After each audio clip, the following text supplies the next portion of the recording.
You ever notice how two people can wake up to the same alarm, scroll the same phone, complain about the same things, and somehow 5 or 10 years later their lives look nothing alike? One looks grounded, focused, moving forward, without making noise about it. The other feels permanently stuck in getting ready mode, thinking, planning, consuming advice, waiting for something to click. And what's strange is this. From the outside, both of them look busy. Both are tired. Both talk about goals. Both say they're trying.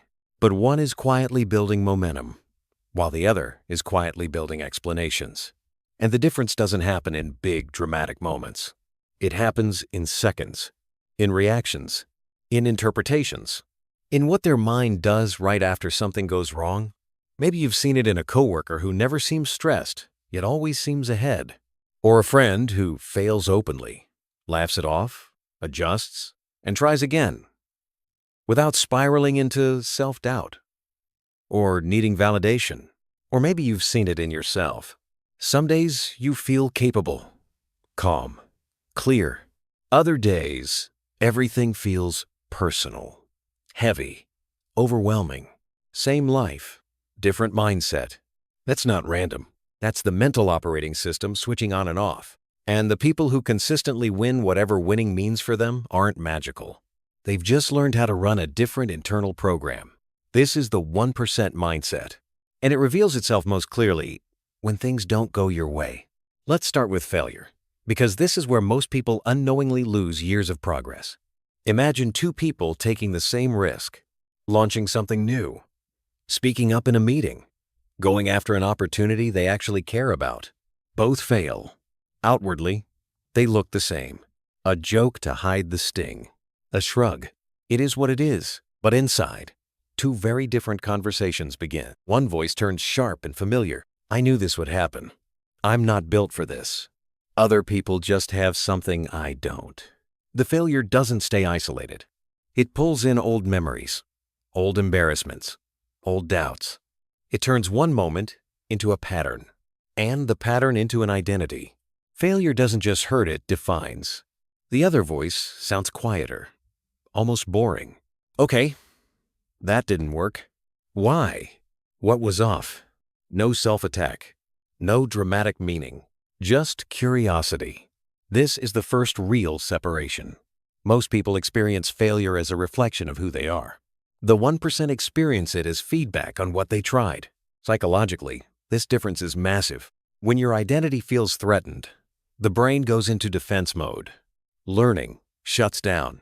Curiosity disappears. Ego protection takes over. That's when people avoid feedback, quit early, or blame circumstances to protect their self-image. But when failure is just information, the brain stays flexible. It stays open. It stays adaptive. The disappointment still exists. The frustration still stings. But it doesn't run the show. So pause for a second and be honest. When something goes wrong in your life, what's louder? Your self-criticism or your curiosity? Now, let's talk about pressure, because pressure exposes mindset faster than success ever does. You know the moment. Deadlines stack. Messages pile up.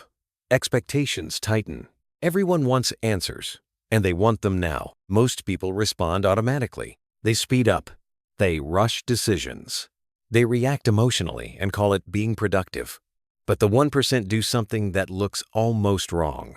They slow down, not to avoid responsibility, not to procrastinate, just enough to think clearly. They understand something most people miss. Urgency is emotional, not strategic. From a psychological perspective, stress activates survival instincts. Great if you're in danger, terrible if you're making decisions that shape your future. So instead of asking, what do I do right now? They ask, what actually matters most? They don't chase relief from anxiety. They look for leverage. That's why they often appear calm in chaotic situations. Not because they don't feel pressure, but because they don't let pressure choose for them. So ask yourself this. When things get intense in your life, do you move faster to escape the feeling?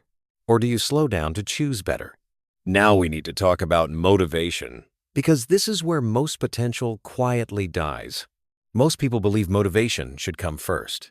That feeling of readiness, that spark of confidence. Once I feel inspired, I'll start. Once I feel motivated, I'll stay consistent. Once the timing feels right, I'll commit. But motivation is emotional, and emotions are unreliable. The 1% learn this often the hard way. They don't wait to feel ready. They don't trust motivation to show up on schedule. Instead, they build systems that work even when motivation disappears. Same routine, same minimum standards, same baseline expectations, especially on bad days. This removes daily negotiation, no endless inner debates, no exhausting should I or shouldn't I, just fewer decisions. And here's the part most people overlook. They don't rely on willpower. They design their environment. They make good habits easier and bad habits inconvenient. They reduce temptation instead of trying to overpower it. They engineer consistency instead of chasing inspiration. It's not glamorous. It doesn't look impressive, but it compounds slowly, quietly, relentlessly. Now, let's talk about comparison, because this one silently erodes confidence over time. Most people compare outward. They look at someone ahead and feel behind. They look at someone behind and feel temporarily safe. Both are traps. The 1% compare differently. They compare backward. Who was I a year ago? What problems do I handle now that once overwhelmed me? What mistakes am I not making anymore? This shifts validation inward. Progress becomes personal instead of performative. Psychologically, this builds self-efficacy, the belief that your actions matter. And that belief fuels consistency far more than praise ever could. That's why winners don't need constant reassurance. They measure growth quietly. And finally, the most uncomfortable mindset of all, radical responsibility. Not blame, not guilt, responsibility. Even when circumstances are unfair, even when someone else messes up, even when the situation genuinely sucks, they still ask, what part of this is mine to own? Not to punish themselves, but to regain control. Because responsibility creates leverage, and leverage creates choice.